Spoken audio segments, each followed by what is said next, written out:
ನಮಸ್ಕಾರ ವೀಕ್ಷಕರೇ, welcome to ನಮಸ್ತೆ ಇಂಡಿಯಾ ಕುಕಿಂಗ್ ಚಾನಲ್. ಇವತ್ತು ನಮ್ಮ ಚಾನಲ್ನಲ್ಲಿ ಕಾಯಿ ಟೊಮೆಟೊ ಚಟ್ನಿ ಮಾಡೋದು ಹೇಗೆ ಅನ್ನೋದನ್ನು ನೋಡೋಣ.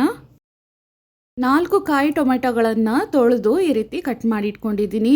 ಒಂದು ಪ್ಯಾನ್ನಲ್ಲಿ 3 ಟೇಬಲ್ ಸ್ಪೂನ್ ಅಷ್ಟು ಎಣ್ಣೆ ಬಿಸಿ ಆದಮೇಲೆ ಅರ್ಧ ಸ್ಪೂನ್ ಜೀರಿಗೆ ಸ್ವಲ್ಪ ರೋಸ್ಟ್ ಆದಮೇಲೆ 8 ಹಸಿರು ಮೆಣಸಿನ್ಕಾಯಿಯನ್ನು ಮಧ್ಯೆ ಸೀಳಿ ಹಾಕಿದ್ದೀನಿ. ಹಾಗೆ ಹಾಕಿದ್ರೆ ಮೆಣಸಿನ್ಕಾಯಿ ಸಿಡಿಯುತ್ತೆ. 1.5 ಬೆಳ್ಳುಳ್ಳಿಯನ್ನು ಸಿಪ್ಪೆ ತೆಗೆದು ಹಾಕಿದ್ದೀನಿ. ಇದನ್ನು ಸ್ವಲ್ಪ ಬಾಡಿಸಿದ್ಮೇಲೆ ಕಟ್ ಮಾಡಿರುವ ಒಂದು ಈರುಳ್ಳಿಯನ್ನು ಹಾಕಿದ್ದೀನಿ. ಈರುಳ್ಳಿಯ ಬಣ್ಣ ಬದಲಾಗೋವರೆಗೂ ಇದನ್ನು ಬಾಡಿಸ್ಬೇಕು. ಕಟ್ ಮಾಡಿರುವ ಕಾಯಿ ಟೊಮೆಟೊವನ್ನು ಹಾಕ್ತಾ ಇದ್ದೀನಿ. ಇದನ್ನು 7 ರಿಂದ 8 ನಿಮಿಷದವರೆಗೂ ಚೆನ್ನಾಗಿ ಬಾಡಿಸ್ಬೇಕು.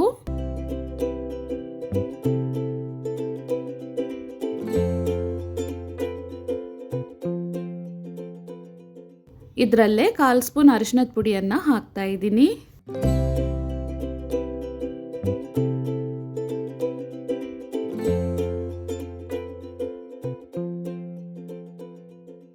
ಎಂಟು ನಿಮಿಷದವರೆಗೂ ಟೊಮೆಟೊವನ್ನು ಚೆನ್ನಾಗಿ ಬಾಡಿಸಿದ್ದೀನಿ. ಸ್ಟವನ್ನು ಆಫ್ ಮಾಡಿ ಇದನ್ನು ತಣ್ಣಕ್ಕಾಗಕ್ಕೆ ಇಡೋಣ. ಒಂದು ಮಿಕ್ಸಿ ಜಾರ್ನಲ್ಲಿ 2 ತುಂಡಷ್ಟು ತೆಂಗಿನಕಾಯನ್ನು ಹಾಕಿದ್ದೀನಿ. ಅಂದರೆ ಒಂದು 1/4 ಕಪ್ ಅಷ್ಟು ತುರಿದ ತೆಂಗಿನಕಾಯಿ. ಇದ್ರ ಜೊತೆಗೆ ಒಂದು ಮುಷ್ಟಿಯಷ್ಟು ಕೊತ್ತಂಬರಿ ಸೊಪ್ಪನ್ನು ಹಾಕಿ 1 ರೌಂಡ್ ಸುತ್ತಿಸ್ಕೊಳ್ತಾ ಇದ್ದೀನಿ. ಇದಾದಮೇಲೆ ಹುರಿದ ಟೊಮೆಟೊವನ್ನು ಹಾಕಿ ರುಚಿಗೆ ತಕ್ಕಷ್ಟು ಕಲ್ಲುಪ್ಪನ್ನು ಸೇರಿಸಿ ನೀರನ್ನು ಹಾಕದೆ ಇದನ್ನು ರುಬ್ಕೊಳ್ತೀನಿ. ನೋಡಿ, ಈ ರೀತಿ ರುಬ್ಕೊಬೇಕು.